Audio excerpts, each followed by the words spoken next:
very chill. Yeah. It's more for posterity's sake than it is for entertainment. That's right, yeah.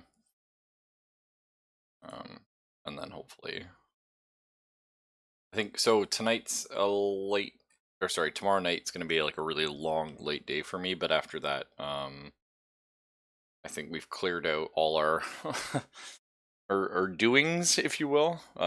Like our schedule was like just super booked the last 3 weeks because we're trying to cram everything in before baby, and now it's like,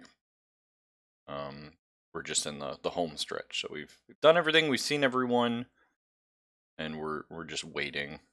So I should be able to be on more reliably after, like starting Wednesday, so we can hopefully get some role playing. And then once baby comes, I'm going to be off for a month. So we'll hopefully When be able is to get baby? some Because it's July been a hot minute. 4th. Oh shit! Yeah, so it's Wait, like when? it's July 4th.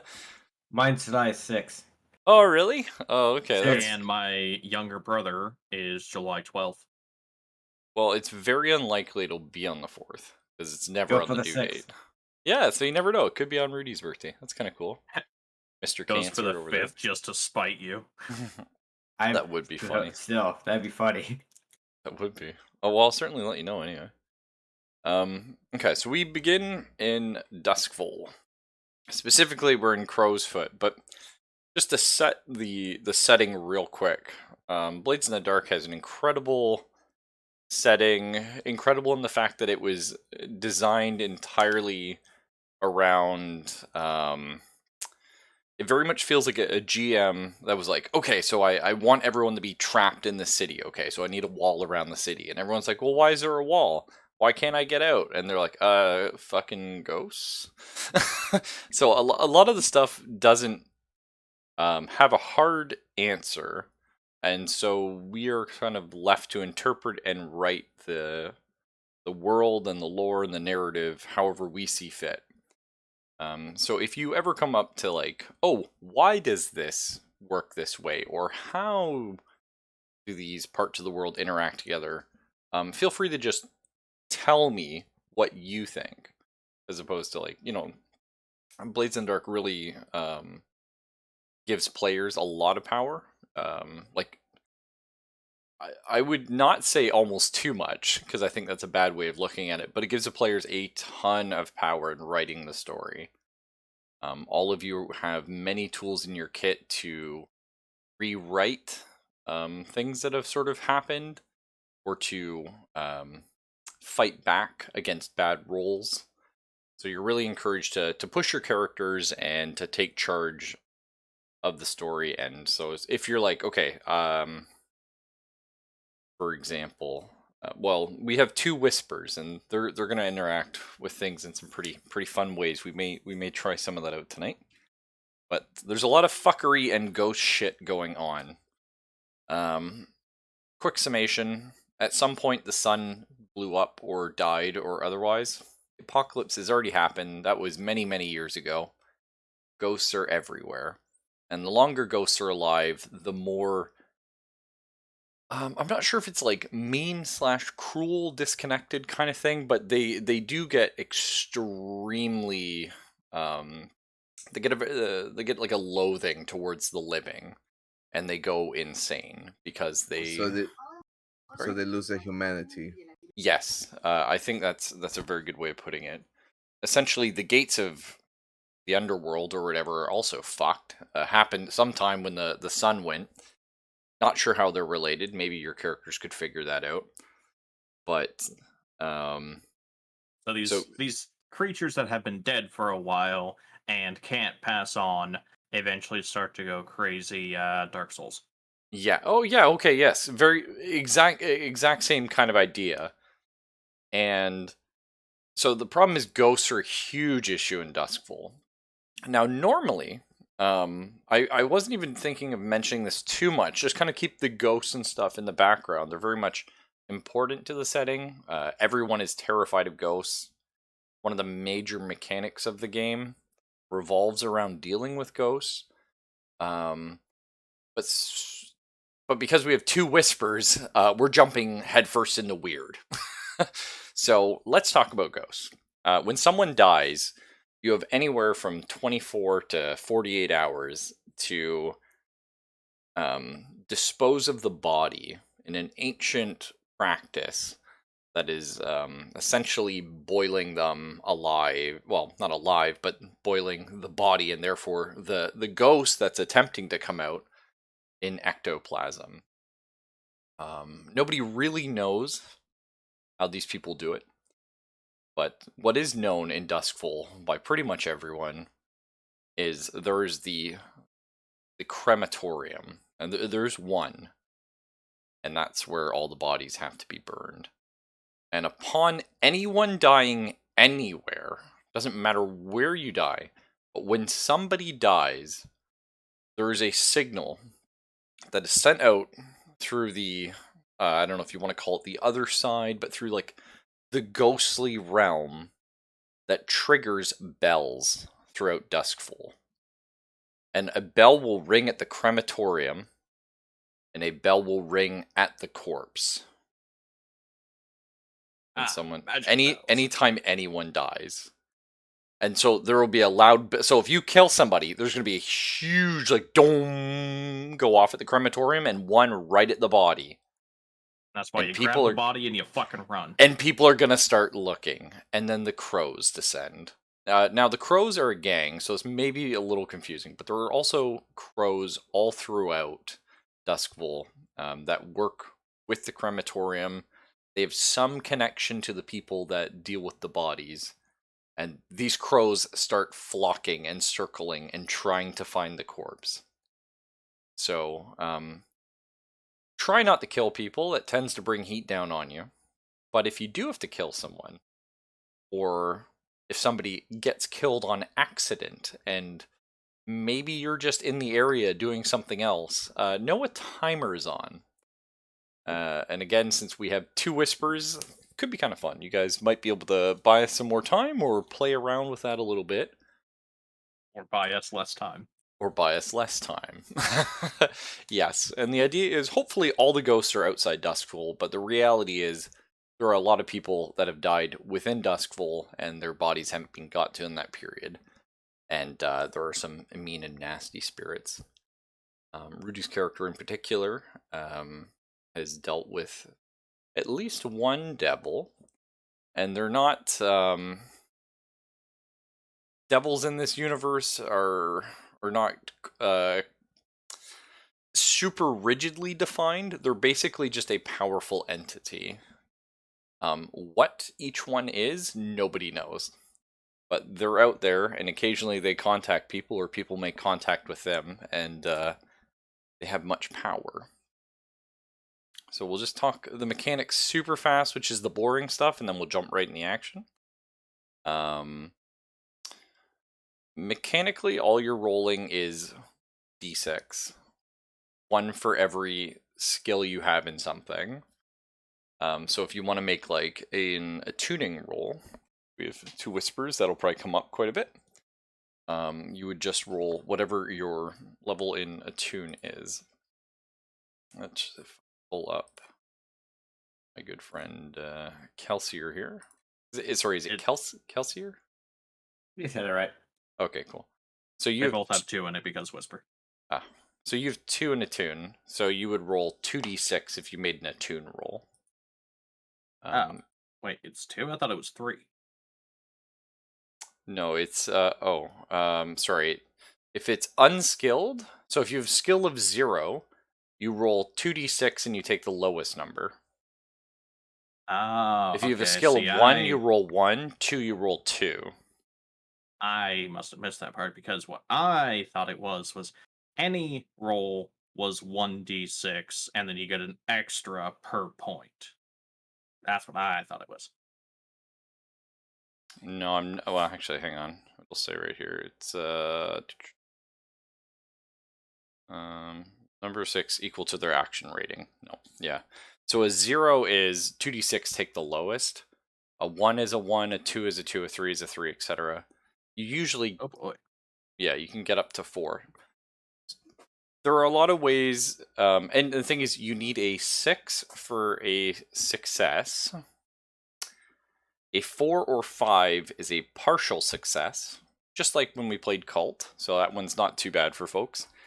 Essentially what it means is you have a 50% chance on any d6 of succeeding in your task. It's just the degree of success. You always, in this game, you always succeed no matter what you do if there is a success. So if you tell me, okay, I want to catch that guy before they escape, and you roll a 4, even though you have a complication on that, that complication cannot deny you your success. So you will catch them. It's just maybe they were a little more prepared, maybe they pull a knife, something like that, right? You spear tackle them, and you both end up in the street. Uh-oh, it's a blue coat. Exactly. So they're always, the game's always out to have you win, hopefully. Now, there's a few ways to get more dice. You can, stress is going to be a big mechanic in this game. Basically, you have a stress bar. You guys have it on your sheet. Yeah, it's right there underneath like your description. Stress is not your health. Harm is your health. So if you look at harm, you can see you can basically take 5 hits. It's not entirely true. Essentially you can take, if you take harm level 4, you die, and if you take harm in a lower level and it can't fill a slot, it bumps up a level. So you effectively have anywhere from 1 to 5 hit points. But a harm So level if you 4 will kill you. If you get 6 paper cuts, then you die. That's correct, yeah. But harm can also be psychological, or it could just be like your character's just worn out. Might take a point of level 1 harm, which sounds like nothing, but if you continuously push your character and you don't rest, you will die. Stress, if you ever run out of stress, you take a trauma, which is kind of like going insane in Call of Cthulhu. You just have a permanent character quirk. And if you take, I think, 3 traumas, you retire. Asterisk. You can get an extra one from the gang craft, but that's not happening right now. Yeah, we'll get to crews later. In this first 2 sessions, though, we're just basically hand waving and full healing everyone, because we're representing that there's a lot of time in between your characters meeting and your characters getting the gang established, or your crew. And then once you have your crew, then this game opens up into a very large campaign mode where you plot out jobs and you level up your crew and you take territory and stuff like that. If you roll 2 6s, that's a crit. So that is good. Can't crit if you have 0, of course, but whatever. And then unfortunately, yeah, 1 to 3 is a failure, just straight up. So, because it's a player rolling game, I will not roll 90% of the time. So if you're in a fight with someone and you're like, oh, you know, he goes to stab you or something, you're gonna roll your combat skill. And if you succeed, you're hitting him, and if you fail, he's hitting you. You may come up against characters who are just way above your combat level. There is a tier system in this game for gangs, and it kind of represents your overall power level. So if your crew is a lower tier than someone else's crew, it's to represent that they are much more skilled at something. So if they're like the super duelist or something, you may have to roll to even attempt to attack them, as you might just be a little too powerful. So now that we got that part out of the way, I got a question. yes. If you roll 1 through 3, does it Yep. vary in how bad? No, it's just bad. Okay. And there's no crit fails in this game. You either succeed, you can critically succeed, you succeed with a complication, or you fail. But there's no crit fails, so they don't. And also at any point, you can resist a roll, which is kind of the big thing. Getting back to every player is very much in control of the game. If any, and don't worry, I know it's a lot of rules up front. we're going to play this a few more times, and I will have to explain it to a few more people that we have join us, and then I'll have to explain it as we keep going. But we'll do our info dump. But at any point, if let's say you know you're playing the game and you're like, oh, I got to do the big jump and get away from the guy, and you screw up your roll, that sucks. Or you get stabbed in combat and you're like, I'm gonna die, that sucks. At any point, you can say, I'm gonna resist that, and all you're doing is making another roll to see how much stress you lose. If you say you are resisting something, before we even make a die roll, you resist it, assuming you have stress to do so. But you can just straight up burn stress to say, no, fuck that, I did not screw that roll up, or I didn't screw it up as much in the point of combat. Like, okay, maybe instead of getting shot in the head, you did jerk a little bit and just clipped your shoulder or something, so you're taking, like, you know, a level 2, maybe a level 3 harm instead of a level 4. But yeah, like, if you're like, I want to jump over the thing, I want to pick the lock, it's very important, and it's like, oh, okay, sorry, you didn't make it. You say, nope, I'm going to resist that. My character is plucky. That's what stress represents.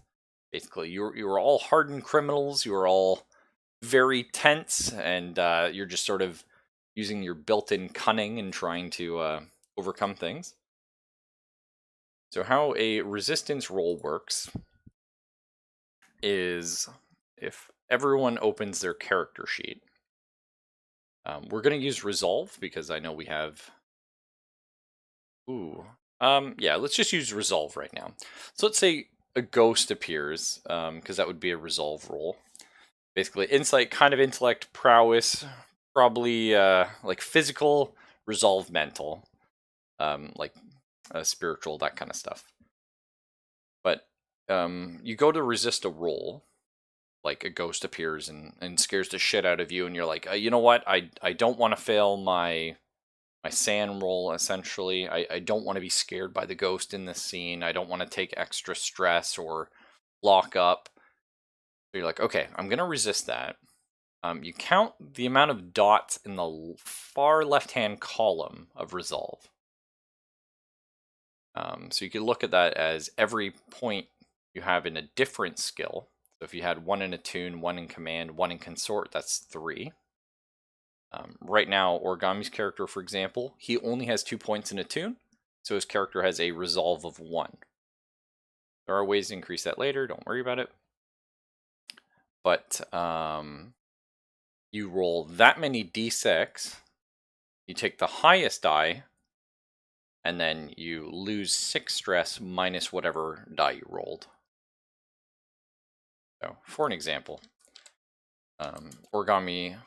This would be prowess. Origami gets shot. He's like, I don't want to be shot and killed right now. That kind of sucks.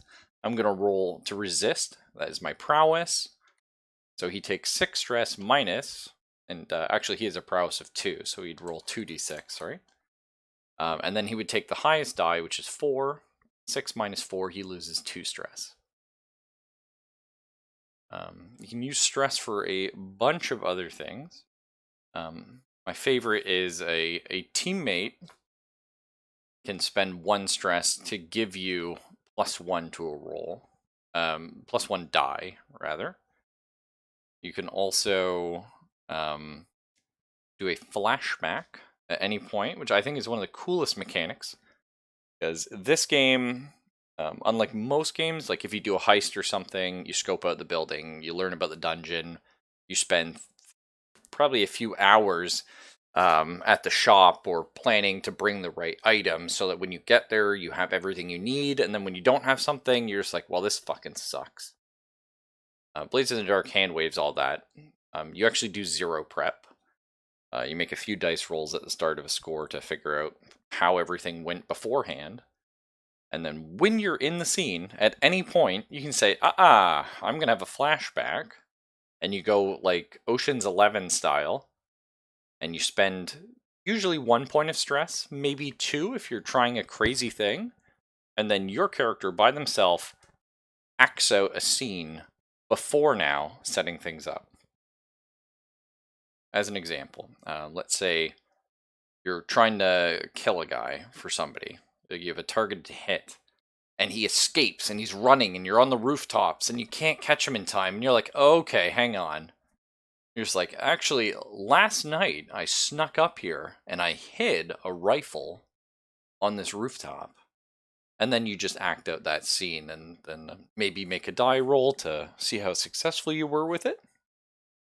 And so that's always kind of a cool thing. And Last night I snuck up here and I removed the ladder from the fire escape. yes. Last night I snuck up here and I already killed the guy. I effectively rigged a shotgun track for the direction he was running. No, but you could, yeah, absolutely. You could be like, yeah, I placed a trap here. The only rule for a flashback is a flashback can impact a current situation but never rewrite one. So if the one of the head inspectors of the Bluecoats is knocking on your door and says, "Where were you last night? I was speaking to so-and-so, and I was hearing you may be related," you can't go back in time and stifle the contact or prevent the Bluecoat officer from learning this information. But what you can do is essentially go back in time and maybe bribe the person who's going to tell the Bluecoat officer to tell them the wrong information. Or you could bribe or try and cajole the Bluecoat officer themselves ahead of time. So maybe this meeting is just a little more formality. So, again, I apologize, but that's it. That was all your rolls. And then how an action roll goes, very simple. The great thing about this game, too, is it plays off how I've been playing games for years now, where you tell me what you want to roll that makes sense to you. So, for example, we're just going to go back to Origami here. If Origami wants to fight somebody, he could say, I'm going to hit the guy with this, like I grab like a piece of rebar on the ground and I swing it at the guy. He could make the argument that he's trying to wreck him, that he's just trying to brute force smash the hell out of the guy.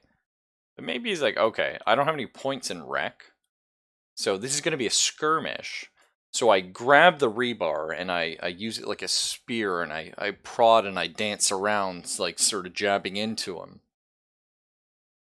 It's however you want to interpret that.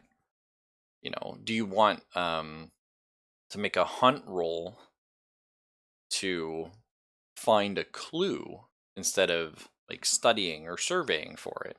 Yeah, that's fine. Just make the argument so it kind of makes a little bit of sense. And then we get into how rolls work. So rolls, when you go to make a roll, the GM is going to tell you your position, and hopefully it makes sense. And if it doesn't make sense, or if somebody thinks, like I'll try and describe why I'm picking a certain position, but you're free to, talk me out of it, or right and go objection. Yeah, exactly. So basically there's three. There's controlled, risky, and desperate. Now, in this game, like I said, you were meant to play your characters like a stolen car, is a fun line. But essentially, just play them fast and loose, and the riskier you play, the more experience your characters gain. Also, the sooner they probably burn out and die, but that's just part of being a criminal, unfortunately, in this nasty world. So, when you go to make a roll, I'm going to say, okay, the control is how punishing it is to your character if you fail the roll. So basically, I'm just saying, okay, you're very controlled right now. Maybe like Barod's playing poker, and he's trying to cheat, but he's also just sort of sat down, and nobody really has a feel for him yet, and maybe he's just going to play it off like he made a mistake. So there's no real risk for him to cheat the first hand of cards, right? However, maybe it's later in the night after he's been consistently cheating, and people are kind of getting wise, hang on, this guy's winning a lot of money, then he might go down the risky or desperate. So that last roll he tries to pull off could be extremely bad if he fucks up. So just think of Your position is how bad the penalty will be for failure. And then on the other hand, you have your effect, which will be either, I believe it's limited, regular, or great. And the point is that's just the effect your character has on winning. So they're kind of like inverse scales. Ideally, every roll for you would be controlled with great effect, where there's no risk to losing, but when you win big. Won't always be the case. But just know when you do make a desperate roll, which is, yes, your character is probably fucked if you screw it up, you will get experience for that. So, das ist gut. You get experience for nothing. Yeah. Any questions? Nope. Nope. Again, I know it always sucks just hearing all the rules at once, but at least I condense like a 350-page rule book down. And then there is one final thing for making rolls, just more ways for you to get more dice. Because the odds of rolling a 4, 5, or 6 on a 2d6, well, it's 50%, and when you're rolling 2 of them, it's like 60 something. Bart will confirm, but it's around that anyway. So you're pretty good odds on average if you're rolling 2 dice. But if you're not, at any point you can take 2 stress. Again, this is a mechanic. You can restore stress. It is not that difficult. We're going to hand wave it in the beginning, but once we have a crew, you basically have downtime actions that you can spend to get your stress back. So use it, because it will let you get away with crazy stuff. But for 2 stress, you can give yourself an extra die. A reminder again, 1 stress gives an extra die to somebody else if you're in that scene. Or you can take a devil's bargain. And at any point, anyone can suggest a devil's bargain on a roll. Could be a DM, could be you making the roll, could be somebody else.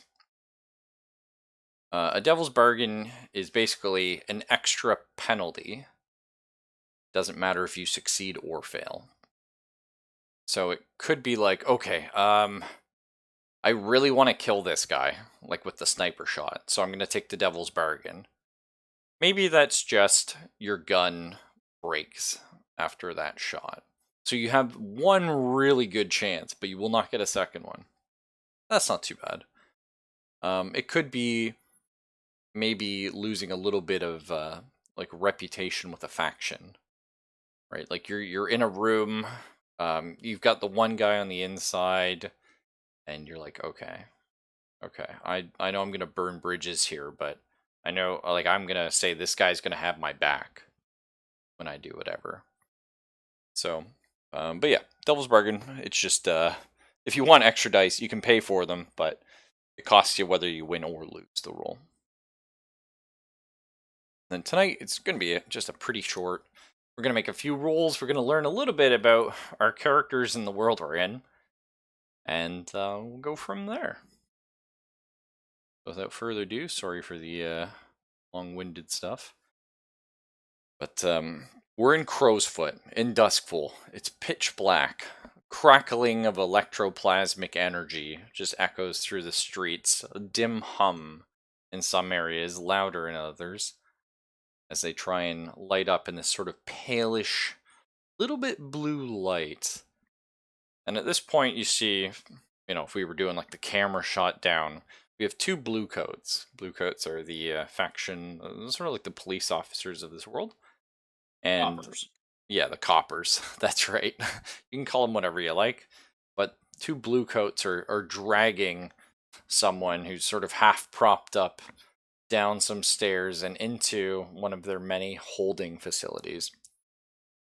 So this is not a full jail, and it's certainly not Ironhook Prison. But it's basically just a holding center. You would throw like the odd drunk here. But tonight, there's a lot of commotion.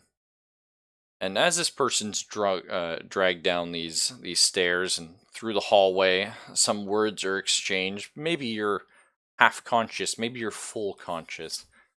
You hear jingling of keys. A large lock is opened. And you probably have seen at this point over 100 figures. Sort of blurry, like streaming, packed in these caged rooms. You get thrown in, and Rudy, as you're thrown into the room, you found yourself crashing into Barod's character, and you catch yourself just before falling. There are 7 figures in the room around you. You hear the door clang shut, a large ornate lock barring you from freedom. Gentlemen, the 3 of you are in this room. You're locked in for the evening, hopefully. Potentially, none of you know why you're here. And we have, a singular crackling light over the cell itself. Maybe one out in the hallway. And you're sort of in a more secluded, or at least at this point, empty part of the holding facility. And there's just a single guard reading the daily paper. What do we do? So you said there's 7 people in here. Would that mean there's now 8 with Rudy, or was he the 7th? There's 8 now. Okay. So there are 5 unknowns. Are these supposed to be stand-ins for other characters, or are these supposed to be NPCs? Yes, there's I would say just in case players want to have like an Retcon easy themselves throw-in. in. Yeah, exactly. I think that might be a nice idea. So 3 of them, I assume, could be PCs. Okay. If not, they're NPCs of no renown.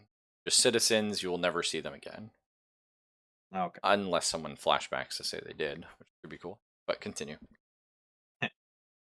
So I was going to ask is, well, it's up to you, because he's not really one for holding cells. He's more of a jailbird. Yeah. But one of the people that I know, specifically a rival, is a man by the name of Harker. It's jailbird. Yeah. He fucked with me. I fucked with him. So did you want to have him in But- here? It's up to you. He could be in here. He could be in one across the Could be hall. yeah. He That's could kind of fun. actually be in Iron Hook. It's a whatever. Okay, so actually, let's say there are 2 characters in this room then that are NPCs of renown. There's the 3 of you, so 5, 3 more, and the other 3 are for PCs. That works, right? Yeah. So we'll Origami or Borrowed, since you've been here a little longer than Rudy's character, would you consider, or would you say that your characters would have chatted up some of the other clientele of the room? I want my character to be like meditating, trying to see any ghost things, Okay. any whispers. Oh, that's fun. Okay. Did you want to make an attune roll for that? Yeah, sure. Was it 2d6? I believe yours is. I think you have 2 and a 2. Yep, 2d6. Okay, so in this case, you take the 3.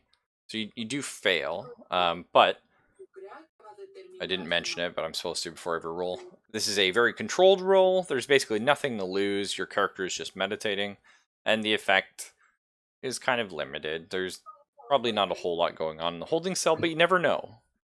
You could have crit there, and maybe something incredible would have happened. But generally, if it pops out of the toilet, yeah, yeah, moaning Myrtle or something. But generally, if it's a very like if you have nothing to gain from the roll or nothing to risk, rather, then we'll just say your character does it. In this case, I just wanted to practice rolling. So you're you attune into the what do you want to call this, Rudy Origami? Do you want to call it like the other? Do you want to call it beyond the veil? We could call it the veil. That's always a fun one. Ooh, You yeah. want to call this other world? The shadow. I can't Like speak. the Shadow veil. Shadow realm. I'm fine with that. No, veil. Oh, the Shadow Veil. Okay, that's I can go good. with that one.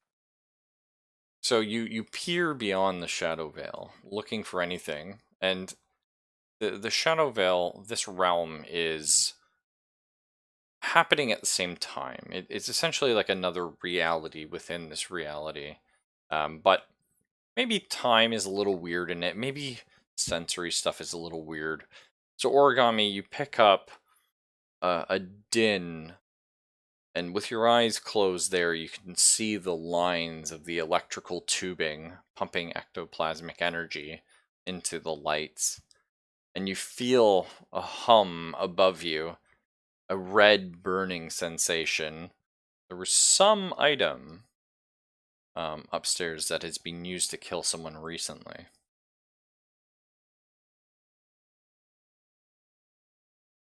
Sorry, borrowed. I need to check your characters.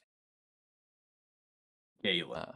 Galen, yes. Would Galen have chatted up maybe some of the other people here? Chatted up the people to try and see what time, if anybody knows, what time do the guards swap shifts?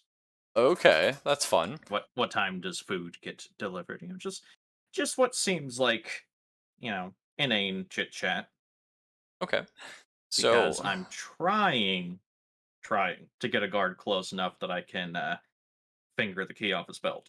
okay. I'm glad you've kept going with that sentence. I was a little worried at first, but yeah. So there's just sneak one in there. I'll yeah. never know. No, there are two characters of note. Then you have one called Ingvald. He's dressed in just odd robes. There's a cloth mask that's half torn from his face, and his nose is broken and bloodied. And he just sort of sits there dripping. You're not sure if he's some sort of a street performer or what, but you're a bit newer to Crowsfoot, so you don't recognize the outfit. And he was just thrown in around later than you, but around the same time as Rudy and everybody else, just grabbed en masse and thrown in probably in the last hour or so. And he doesn't really know too much, but he hasn't seen a guard change shift since. The other one is Dash. Dash proudly displays rather tattered patch on his vest of the Lampback Guild, but he's been watching the guards as well, and he says we should have every 2 hours they rotate shifts. So he's thinking at this point another 20 minutes if he had to guess. You also recognize him, Borrowed, because when he was grabbed, he was at the poker table with you. Or whichever game you were playing. Sorry, it could have been dice. By the way, I missed his name. I got he has patch and blah blah blah. Dash. Dash. DASH? Yes, sir. Okay. Alright, it's late at night waiting for the coffee to kick in, so I talk louder.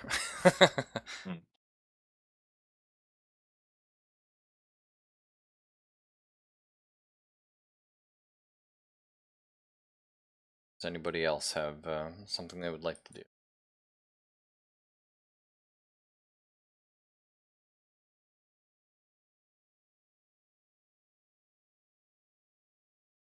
Okay, so at this point then, Bluecoats come down, and one by one they clang on the cell, and two of them go in, grab one of you, and pull them out. I'm still in meditation. So the three of you are the last to be grabbed, and as Dash is coming back, he saddles up beside you, Borrowed, and he's like, "Listen, I don't know your name, but if when they pull you in there, maybe come up with a good story, because I wasn't at that game." And so we'll weren't say at that game, and I wasn't at that game. I don't know what game you're talking about. He's like, perfect. Glad we're on the same page. Like, actually, if you're wondering, I told him I was over supposed to meet with Bazo. He's on a parade today. I was supposed to be on guard duty, so I was heading over to that. Well, just in case they ask, I was just coming back from Silk Shore, so I'm not sure what was happening. Well, I hope the weather this year was good. And he kind of like chuckles to himself. And the guards at this point, they've grabbed you, Borrowed. And they're like, all right, enough chit chat. You know, and they pull you off. And you're sitting in a room with a bright light on your face. Figures on the other side of a desk that you can't fully see. Where were you tonight? It's on the other side of the river. Over Yeah? at the shops. Which way might that be? To the west, over Silk Shore. It's interesting. We heard that you might have been at a gambling den. I do like my gambling, but that was not tonight. I had pressing events at the shops. Need So to in that case, collect you some things. wouldn't know anything about where Basil was this evening. Nope, not seen hide nor hair of him in... Oh, day is it? Thursday? Week? Probably? Hmm. And there's sort of just beyond in the shadow there's a figure with some sort of a mask on lean slightly towards you, and you feel like a whiff of some form of herbs. And they say, "It seems true." And there's a nod, sort of again in the dark, and they say, "All right, take it back."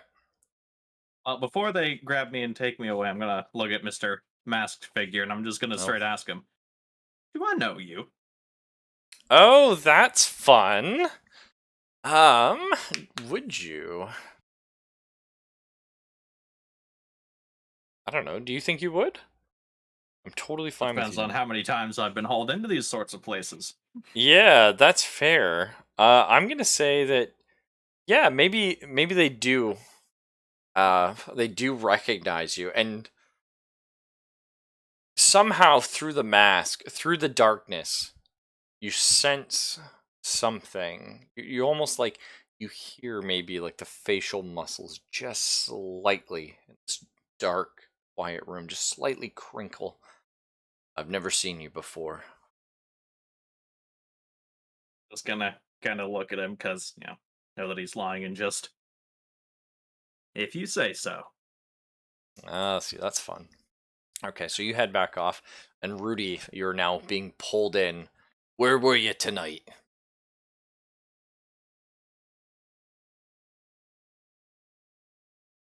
Strong silent type, eh?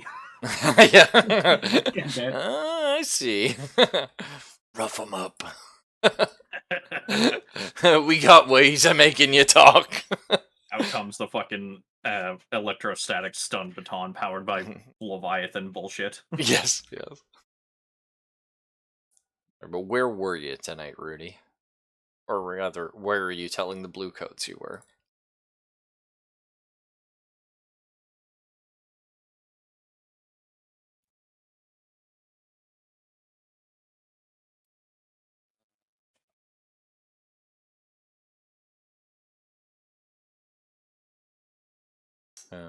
Mr. Rudy? I believe he's pondering. Question mark. Oh, sorry. I'm not sure. Okay, so then why don't we flash forward to Origami getting pulled, and then if you think of something, you can mention it then. You just at this point, I think, just an easy lie could be fine, but you could also tell the truth if you think you know what your character might have been doing, because again, maybe none of you have actually committed a crime worth hauling in 100-some people. But they're looking for something, and there's a reason for it. So we'll cut over the Origami. So Origami, they go to grab you, and you're meditating, like you mentioned. Do you even feel them at first grab you and start to pick you up? How does that go? I'll probably be like limp for the first few seconds, and then I'll just come to. And Like so, I fell asleep. oh, and as they start dragging you, it's like, hey, you think he's drunk? I hope so. Those whispers freak me the fuck out. And they pull you into the room. and you're now sitting across from this guy, and he's like, "Where were you earlier this night?" As your blue coats, they brought me in where I was. I was at the tavern in Coleridge. And how long were you at the tavern? Well, it's my day off, so the whole day probably. So you wouldn't know anything about Basil's whereabouts. Who is that individual? I do not know. This guy like furrows his brow and he leans in enough that you can make out his face. His sort of thumb and finger pressing into the bridge of his nose. I don't know if you're playing stupid or if you're just looking for attention. Bazo's the head of the Crows. It's a big gang around here. They're dangerous. Stay away from them. But he's we're trying to find him. Just looking for information on his whereabouts. Oh, seeing as there was no bells, I guess he's still alive somewhere. I will not know. Well, that's what we're wondering about too. You wouldn't know anything about the bells not working tonight, would you? I will not know. I will probably hear sparrows, so, but not tonight. Well, if you come across one and you hear anything, let us know. Yep, I will help you. So they take. Cost? Oof, I like that. And he. Oh, okay, so maybe he slides a card across the table with his name, and it's I don't know, Officer Benson. And so you actually, should we go with Inspector? It's kind of fun. Yeah, Inspector. Inspector Benson. Inspectors are like the super police. So Inspector Benson puts his card across. So this is no normal blue coat, and you recognize that. Or the other people didn't get quite that look at him. So you're taken downstairs, and Origami being the last one taken down, you hear a scream from upstairs, just barely at the edge of earshot, and you just hear sort of like at the end of the wail, "Bazo's dead!" And now you just hear a loud murmuring everywhere. 100 some people just mumbling to themselves. So Rudy, when you were at the table, what did you tell him about what you were up to this evening? I was visiting friends in Char Hollow. Char. Oh, It's sorry. Yeah, Char Hollow. Yep, that's right. So okay, so there's like, yeah, and how long? Oh, sorry. How long have you known the guys? Which guys? Your friends, Yes, madam. and you were spending time with them over in Char Hollow. Yep. He looks behind him, and you see this mask just barely get into view. Person said, "So Rudy, are you lying? Yes or no?" No. Okay. And says, "No. Seems like he's telling the truth." All right then. If you hear anything about Bazo or what he got up to this evening, you let us know. And he hands you one of his cards as well. So, you're now all in this cell. There is a murmur and a commotion, and you hear like a whistle go off, like a wee, and one guard comes down and starts heading for the other one, and he's got a big clipboard, a quilled pen on it. At this point, Dash sort of leans next to Galen, as he's familiar with him.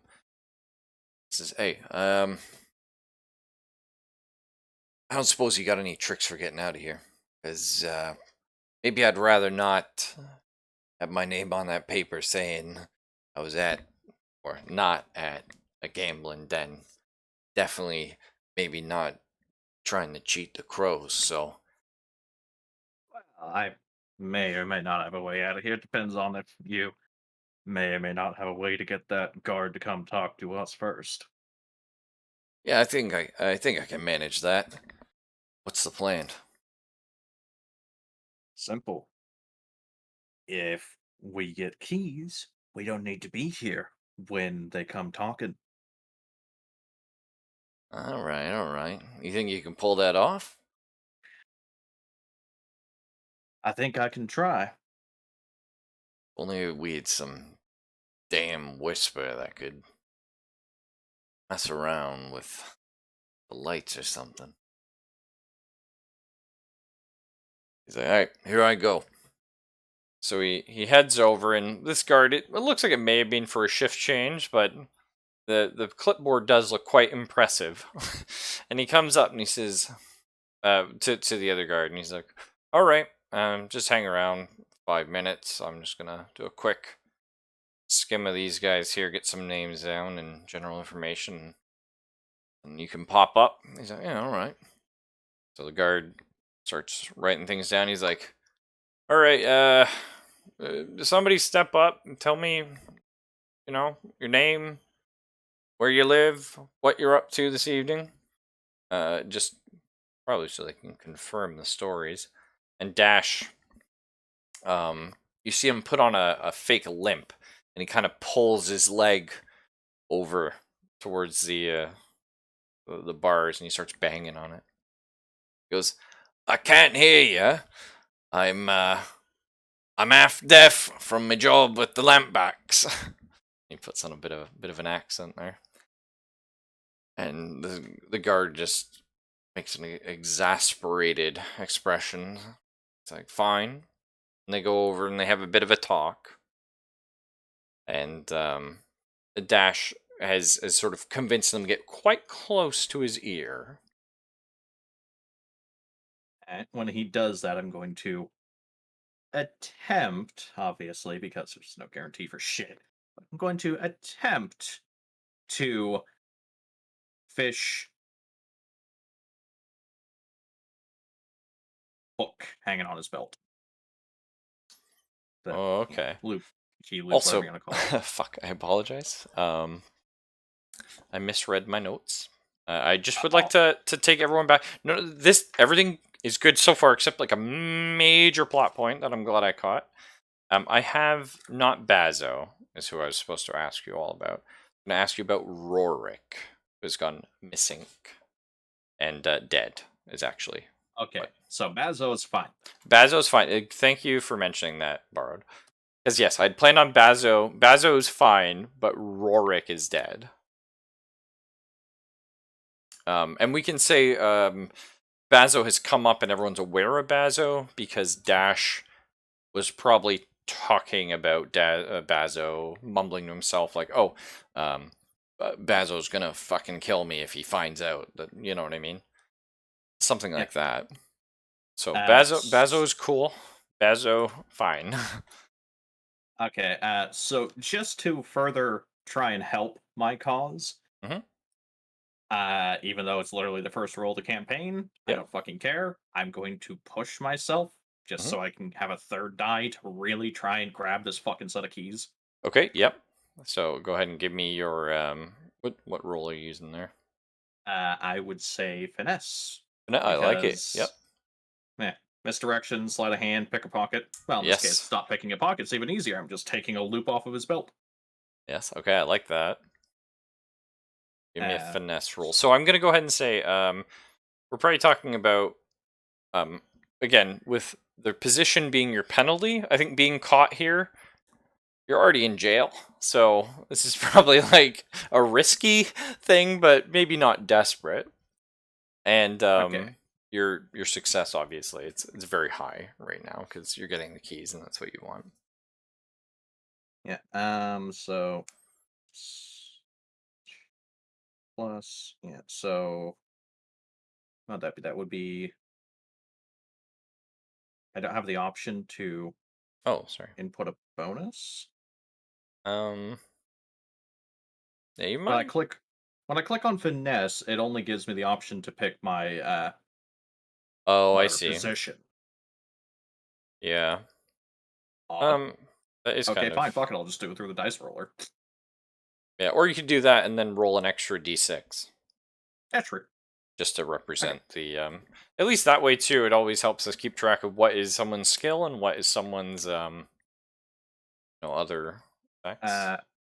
Okay. So position was risky, and then I hit yes. So now it's asking effect. Oh, okay. So effect would be standard. Okay. And here we go. Bonus die. Oh, 1. okay. That's perfect. Oh, nice. Okay. So you maybe with And the I complication take off a couple Uh, points of can stress.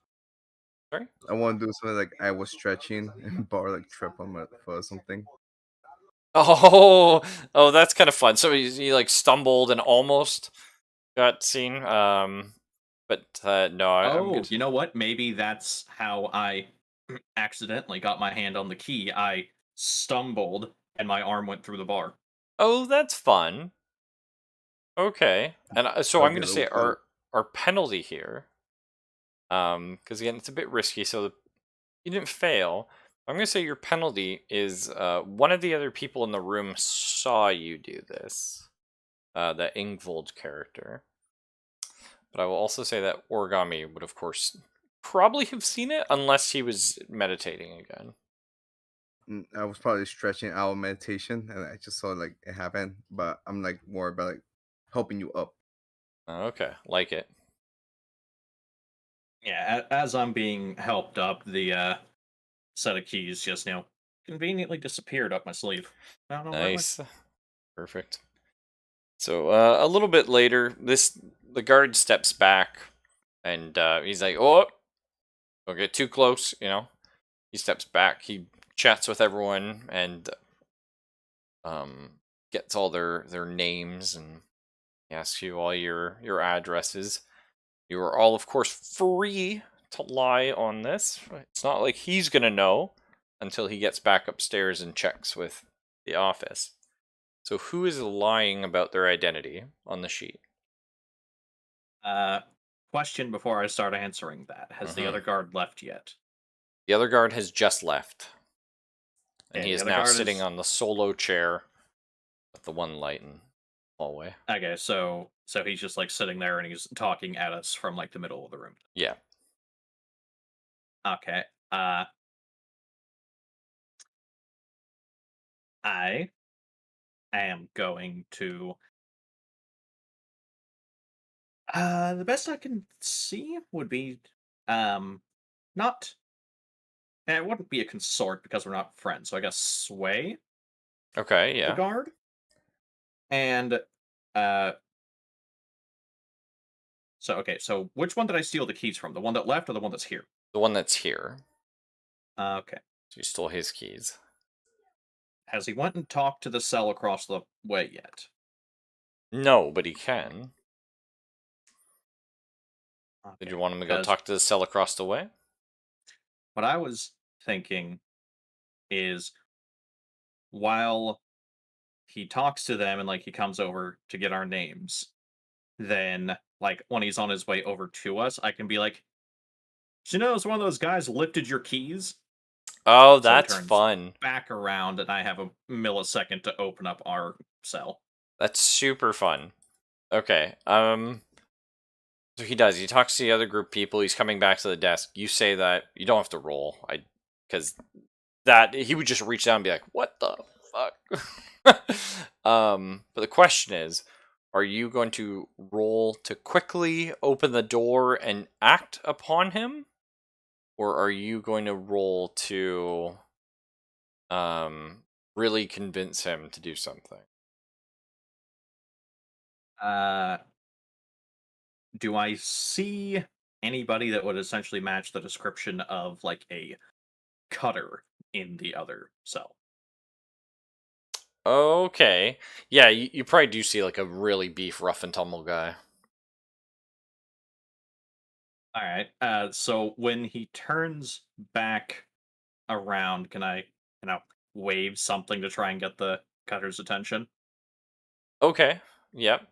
You get a So, bit of the one guy looks over and kind of points, and you got a couple of them looking at you now.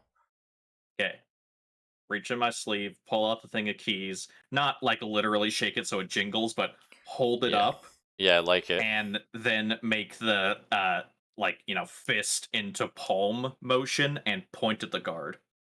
Oh, okay. So you're trying to ask this. Well, you're basically saying, punch this guy. I have I'm keys. I'll let you saying, out. yeah, I'm saying that when he gets close, like beat the shit out of him so that I can get us out. Oh, okay. I like it. Because if we have Mr. Beefcake in there, like grab a hold of him so that he can't come over and stop us, and I could just open the gate. Okay, that is fun. So yeah, I would say go ahead and make your roll for that. Yeah, A you know sway what? or I think sway kind of makes more sense, but it's up to you. Yeah, I will try Sway, and I'm not going to say it was the big guy that did it. I'm going to say it was the dude next to the big guy because, like, Hmm. it's a bit obvious that you'd be kind of lying when it's like, I don't think a football linebacker has that fast of hands. No, yeah, for sure. It was the skinny fucker next to the big guy. Yeah. Okay, risky, controlled. Yeah, I would say this is probably even riskier because if he rats you out, you're in shit creek. So we'll say this is a desperate roll, and Oh your boy. success is, I'd say, great. Like if you can pull this off, right? Yeah, I would definitely feel like you have a very good chance of pulling this off if you make your rolls. Well, I mean, if they want to try and rat me out, then we're all going to be stuck in this hole, so it's going to be on them. It's true, yeah. Let's find out. Oh, Nice. Very good. So whenever you make a desperate roll in this game, again, the penalty for borrowed failing this roll, which makes it very scary, is super high if it's a desperate roll. So because he risked that, he gets a point of experience. Yeah. I don't know where Characters the hell to will put that. level up at different times. It all depends on mostly on how you push your character, but everyone will sort of generally level up a bit. But the big thing is, even if your character falls a bit behind in levels, you're all working towards leveling up your crew. And once we have the crew, you basically unlock permanent upgrades and abilities for everybody in the party. So it's not as bad. And usually the people that level up faster are spending stress and will have to retire their character sooner. So it's a little bit of both here. Question: where the hell do I put my XP on the sheet? Oh, I think it's at the top of the actual sheets in like IRL. Let's see here if there is an XP. Because it could be somewhere, and I'm Playbook just expecting advancement. one. It's at the very bottom. Okay. Yeah. Yeah, that would be why. And and so how we get experience, I should explain. We're gonna get into this more later because we're not really gonna gain much experience tonight. It's just gonna be on the desperate action. But if you roll a desperate action, oh, actually, sorry, Borrowed. You don't get it on your playbook. You get it in that actions attribute. I was wrong. So That actions at so so that's in resolve. then. Yeah, Okay. that's my bad. So basically, you can level up your resistances as well as your or your skills as well as your character itself. But the big thing is your crew will determine how you gain bonus experience at the end of a mission or a session, and your character class determines how you gain experience at the end of a session or during, rather. So if we have the Whispers, of which we have 2, anytime you address a challenge with knowledge or arcane power, You get the tick a box, which gets you XP.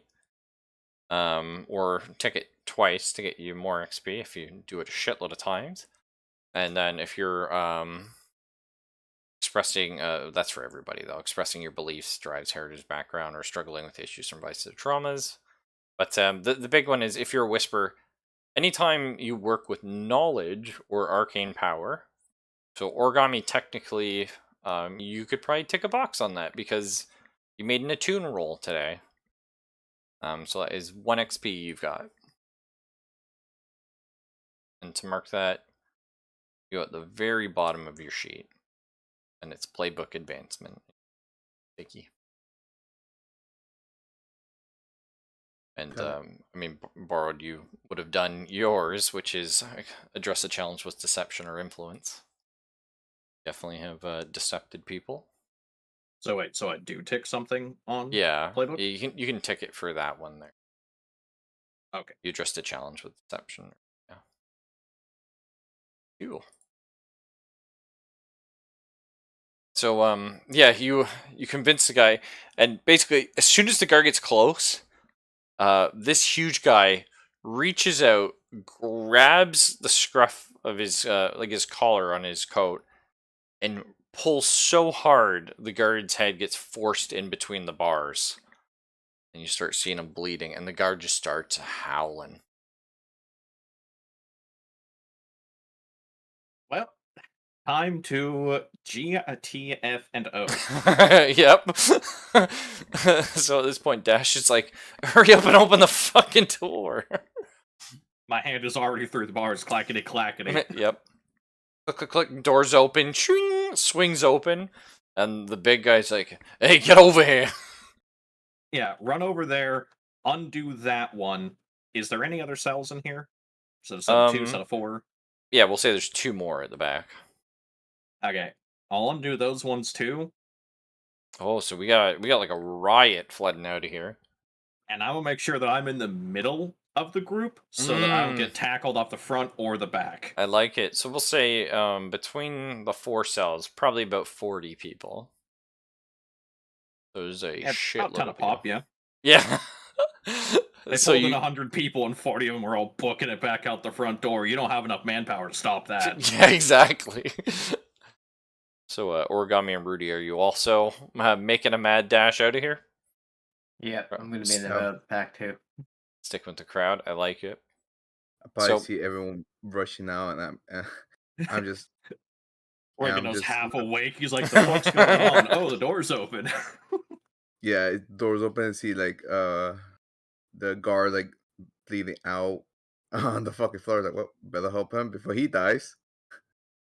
You're gonna help the guard?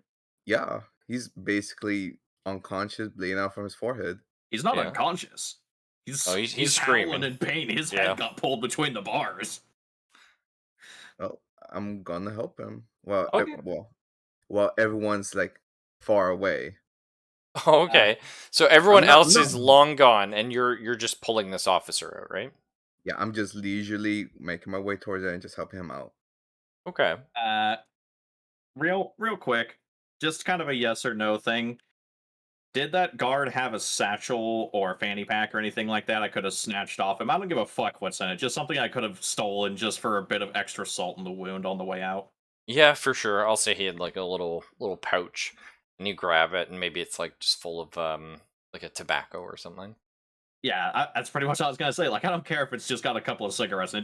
Just something Yeah, to make just this day something to be worse. like, fuck you, buddy. Yeah, I like it. But Origami, you pull this guy out. He's definitely injured. You don't think he's gonna die, but you could certainly make him more comfortable if you want to like tend to his wounds. Yeah, probably just grab like a rag and just put on the bleeding. Make sure he's not bleeding out. Pass out. Oh, okay. So he says thank you, and he reaches in his pocket and he hands you his badge, and he says just on your way out, just show him this, and hopefully they won't beat the shit out of you. All right. Won't beat you in the next week. Yeah. probably walking out like people are like already on the grounds. It's Yeah, fucking there's like a riot. chaos. Like blue coats are like just scuffling with people all over the place. There's some people that said, "Yeah, that's cool. I'm leaving."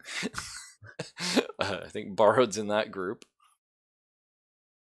And then probably like an officer that come at me is like, get back in your cell, and I just hand him the badge like, this officer wounded. I helped him. I'm out of here, and he just Yeah, he probably just looks at you like, "What the fuck?" Like, he doesn't stop you by any means. He's like, "What the?" Like, yeah. He's like, maybe the guy gets up and he's like, it might be quieter out the back. And he goes and opens a little side door and motions you out of it. yeah, probably. Like he's just shook. Like he's like, what the heck? I just walk out the front door. I was busy. Nice. So, now where are you all running to? Do you have a plan in mind? So where were we in Crowsfoot? So we are up here. Okay. We are up there. Well, I am gonna just be like, let's not be here, and I'm gonna do one of these, and I'm gonna go to the park. I like it. So as you're running out, let's say so Rudy, were you running straight out? I was kind of following Barrowed. Okay, so you were sticking with him because yeah, Galen seems like he knows what's up. So Dash sort of taps you guys as you're running, and he's caught up with you, and he's like, "All right, this is where we split up. Good luck out there. Um, if you guys are looking for some work, maybe there's going to be a lot more of it coming up with Rorik being dead, but things are going to be interesting. Probably room for a few more scoundrels to fill in the gaps. But anyway, if you're looking for some, you can meet up with Basil. Sorry, the guy that I accidentally almost murdered. He's like, you can meet up with Basil. He'd be here, and he kind of describes like a few streets for you, but it's an old coal warehouse, and that's the Lampbackers territory headquarters. Um, can I pick where it is, or do you want to pick where it is? You can pick where it is. Go for it. I'm gonna say that one Sure. Well, we can put that on the map. because it has protection from most sides aside from the water. Which, like, if you're gonna be unloading and Yeah, I offloading, like that. loading coal, then yeah. So that's hang on.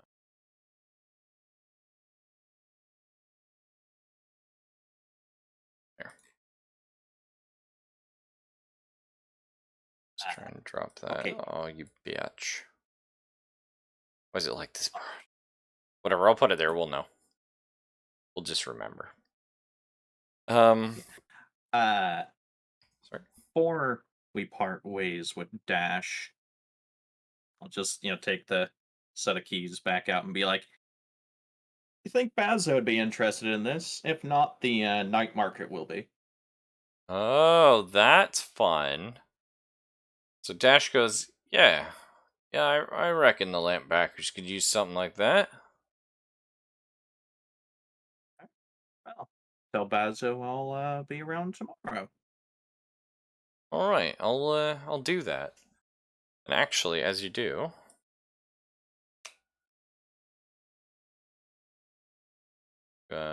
gained a little bit of favor with one of the factions, and that puts you a little closer to getting your crew set up. But also, over here.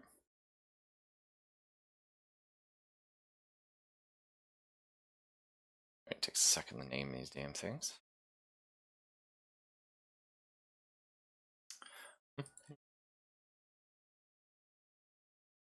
Also, with the label for the lamp backers, maybe you could get it closer to the box if you turned it diagonally. Oh because yeah, that good fucks with show. how it sits. Yeah.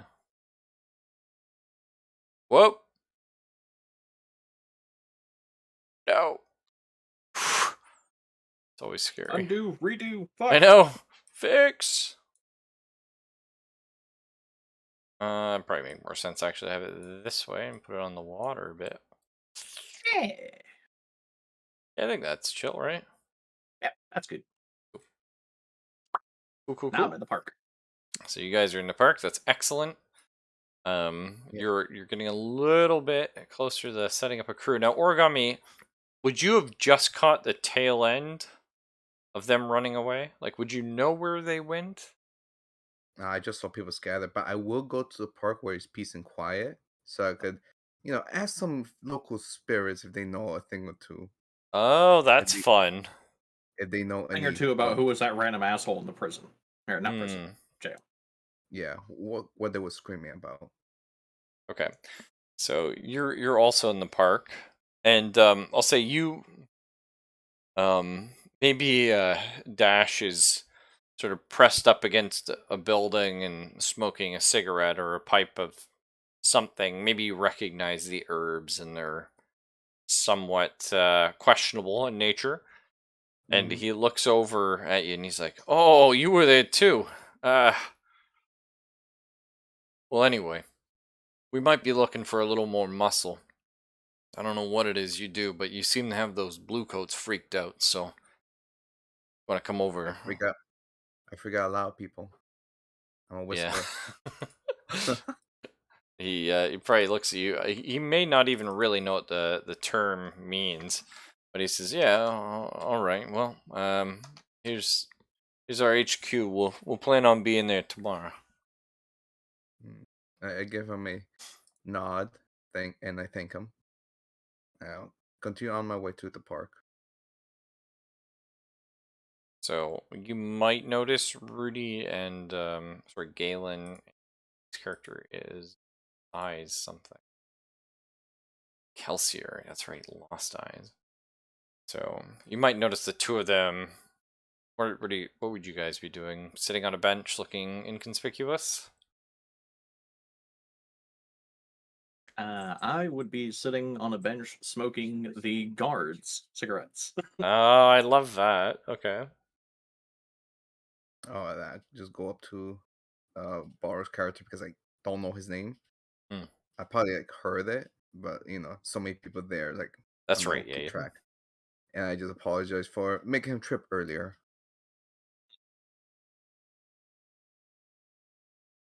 Oh, sorry for making you trip. Oh, thanks for the help. Wait, hang on, what? Yeah.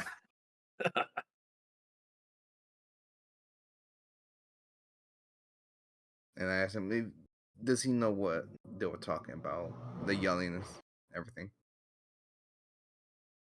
They were yelling about upstairs? Yeah, like Bozo's dead or something.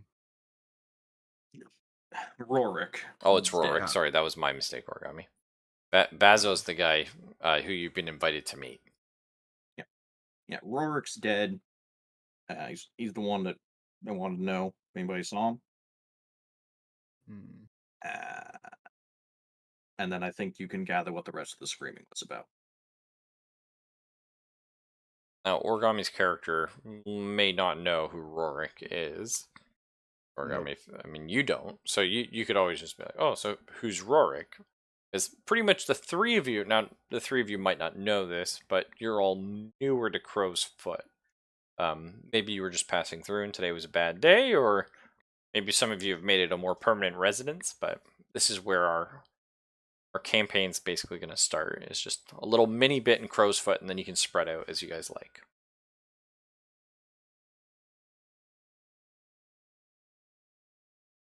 Ye- Yeah, sorry, Origami, if you want to ask Galen there who Rorik was. Who's this Rorik? Kind of new here. Don't know this place that much. Well, Rorik, apparently since he's dead, I can't say is, was one of the leaders of the Crows. Assuming that it actually is Rorik that's dead. Ah, Uh, that's fair. But I yeah, was going. Rorik was the crows, and Well, there's Rourke and what is it, Lisa? she's his replacement. Ah. She was like second in command. Mhm. Yeah. So there is that little spicy tidbit of information. But we'll just say open knowledge. Like this is something you guys have probably even just heard rumor just walking around the rest of Duskfall. But for the last 20 years minimum, Crowsfoot has been just dominated by the crows. There Thus the are, name.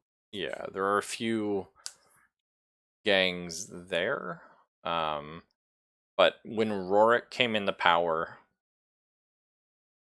basically the other gang presence was a lot less noticeable or pronounced, or at least you stopped hearing about it as much. And the crows just kind of really took over the whole sector. There are rumors that there's some intermingling or politics that are keeping everyone from killing each other. Mm. So I'll probably like hear about the Crow Gang, right? Yeah. So as Otobar's character, like maybe Red Sash or the Lampbackers have done something to get back at them for. I don't. Rumor has it. While I was in my hookah shop, that they were all managed to reach a deal because of the Crow Gang. Oh, and the Lamp Blacks might have done something, know something. Red Sash, I've not really interacted with them much, so I can't say. Well, I'm gonna try to get some more information just to see what's a hubbub about. But ask some spirits. Ooh. And so to just further on Origami's little tidbit that he was sharing, or did you not want to share that last bit, Origami? uh, the spirits, ghosts, No, the the your rumors. little rumor, yeah. Yeah, because I don't know what's happening. I'm offering a message. Oh, okay, yeah. I just meant that last line. I wasn't sure if you wanted to tell people that or not. You don't I have just to. told Borrow. I don't know if the other whisper is listening. He looks Oh, a bit spaced off. I'm listening. space weed off. But no, yeah. So but basically there's a rumor that Origami was mentioning that maybe everybody's paying up the crows, or were. Rorik instigated something there. So you're gonna try and attune with the spirits. I don't think you'll need a roll for this unless there's something very particular you're looking for, or if somebody in this group maybe had an ability that could command or compel a certain spirit, someone that may have information on the death.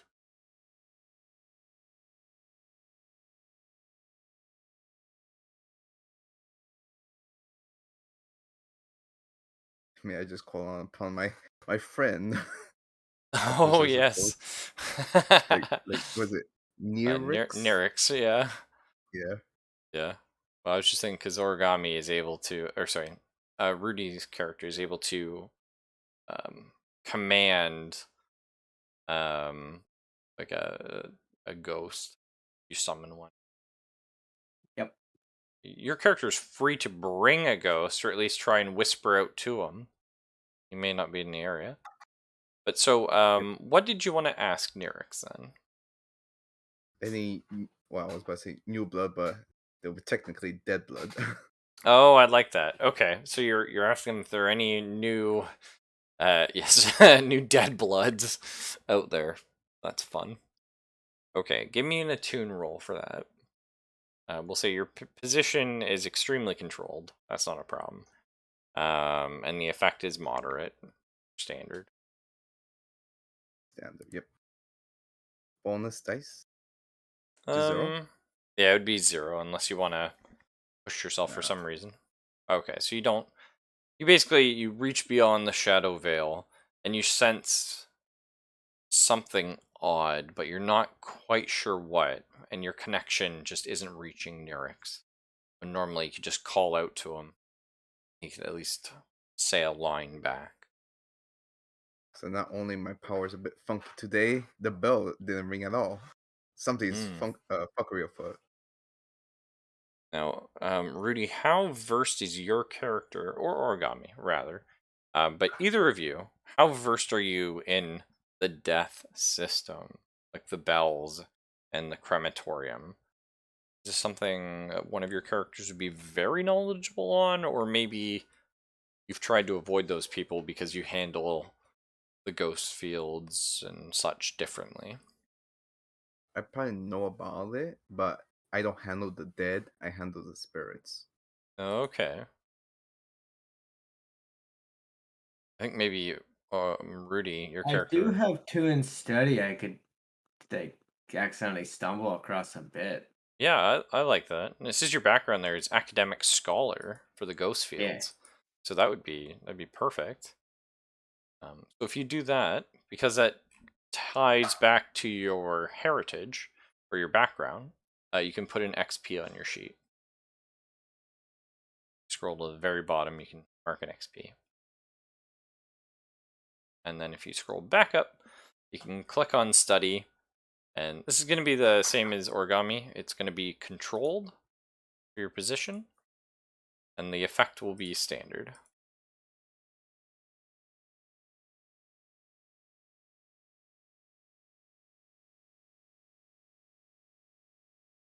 Effect for standard, was it? Yep.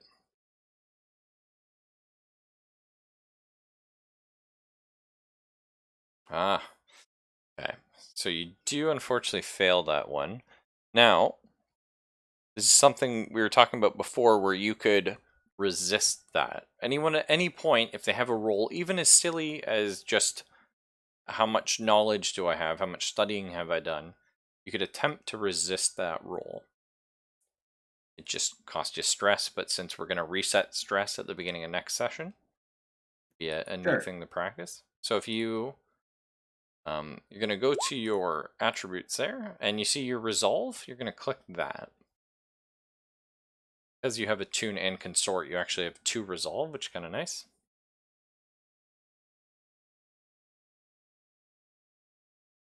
And then you're going to take 6 stress minus whatever you roll.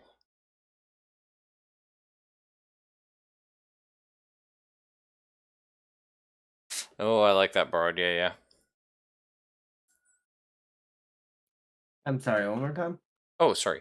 So if you're on your character sheet, you're going to click resolve. 0 bonus dice. The actual black and white text. Yeah, like right above a tune. Okay. Holy shit! So Rudy, Yo, dog, I heard you like stress removal. well, it says that, yeah. So resisting always costs stress unless you crit and then you get a stress back. So in this case, not only did you like say, you know what, I might have failed on both those rolls, but fuck you, I'm not failing that roll. But you would have got a stress back for it if you had used more. That's You hilarious. are now at -2 stress. Yeah. You develop a reverse trauma. You're now happier. That's great. So yeah, you think back to your days at the ghost field, and you're like, well, there is a time that someone dies and the bell doesn't ring and the crows don't come, and that is when they're underwater. The ghosts really struggle with water. They're terrified of it, and death works weird inside of it. Oh, so he got the classic concrete boots. Yes. Because Rudy's done that, and that was a standard effect, which is worth 2 pips.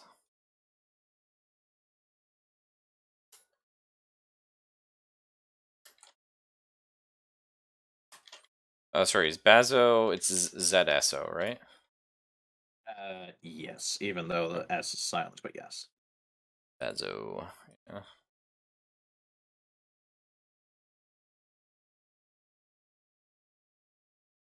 So this here, we're just gonna have a tracker going for Bazo's death, and if you uncover major clues about it, once you fill that marker, instead of your, you know, your characters going around and looking and the players having to solve the mystery.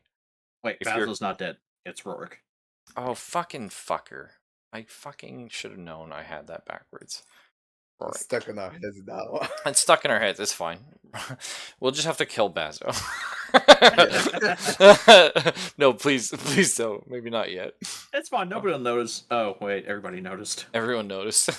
But no, Rorik was very influential in this area, so his death is huge. And it may unstabilize everything. But, so instead of usually it's the player, like the characters uncover information and the players take that and try and solve the mystery, but sometimes information isn't written in a way to allow different types of people to solve mysteries, and sometimes it doesn't really make sense if you get clues in the wrong order. So what we're going to do is treat this as a tracker, and as you guys uncover clues, if you fill it, I will just tell you what happened to Rorik. And then you're free to do with that information in universe as you will. All right. Question: which tracker is what? Because I see 3 clocks and none of them are labeled. Oh, they're not labeled for you? No. Oh, okay. I wonder if there's a way I can label them for you.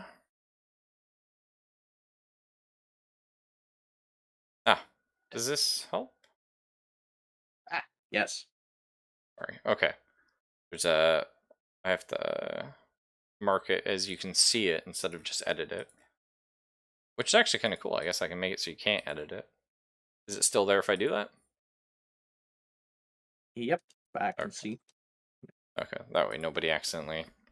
Like, I think you do it on purpose, but I'm just afraid people would like bump them and it would fuck something up, because Roll20 sometimes has trouble. Usually okay, but... So, who the hell is the cousin of Yogg Sothoth over there? Oh, yeah.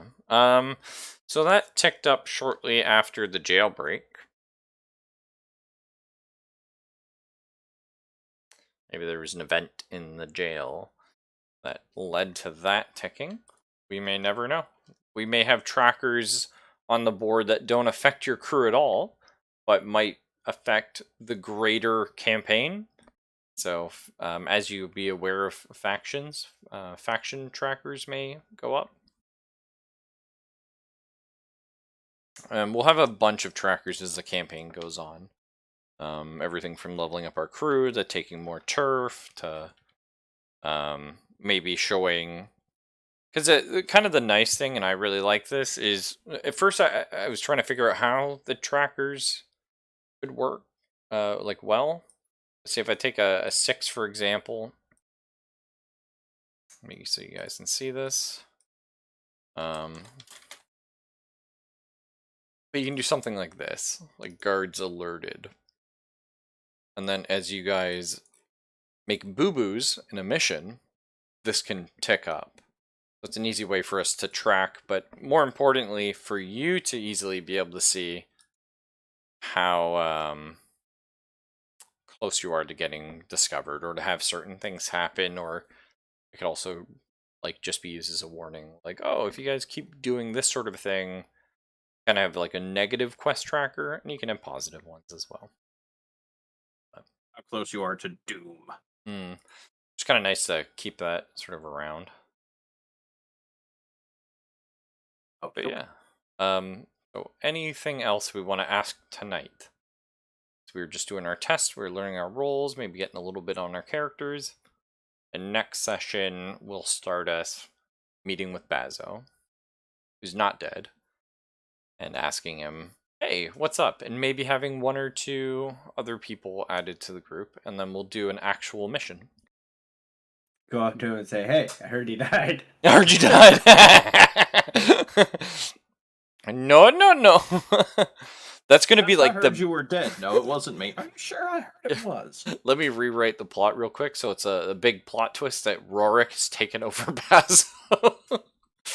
It was Rorik died, became a ghost, and possessed Bazo. Yeah. So then, that's some.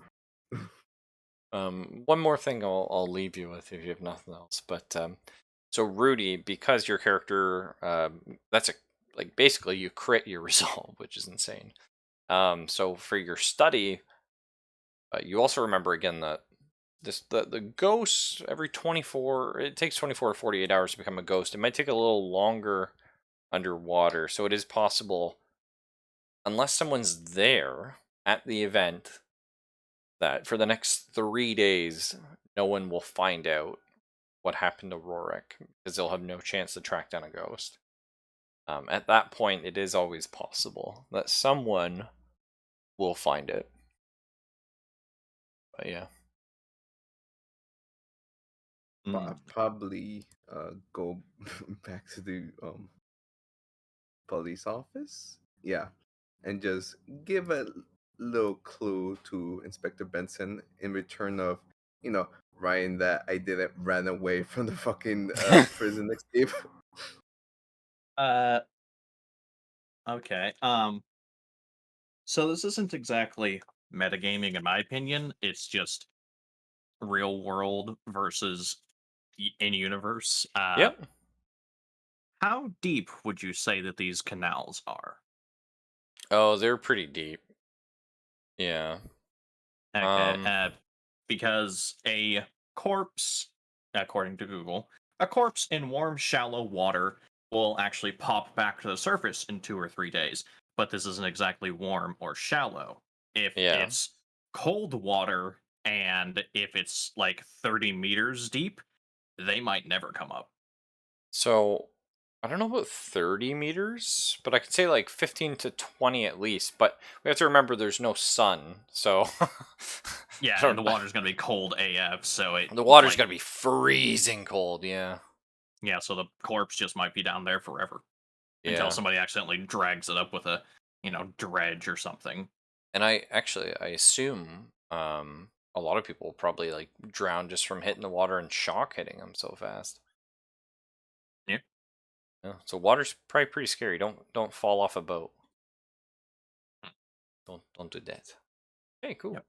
Anything else? Okay. No. All right, peace. Nope. Yeah, we'll hopefully this weekend, maybe Rudy Origami. Or... I'm done. Right. Okay, well, let me know if there's Friday, like. Saturday, I'm off at 5, so I should be home by 5:36. Okay. And then Sunday are you Ruffle's gonna working need or? to call himself and stuff. Because that boy's dead. Yeah, I think he's yeah. But sorry, Rudy, are you working Sunday, or do you have like something on? I don't know about Sunday yet. Oh, right, because your schedule. You don't Sunday counts as Comes next out. week, right? Yeah, it comes out Tuesday, I believe. Okay.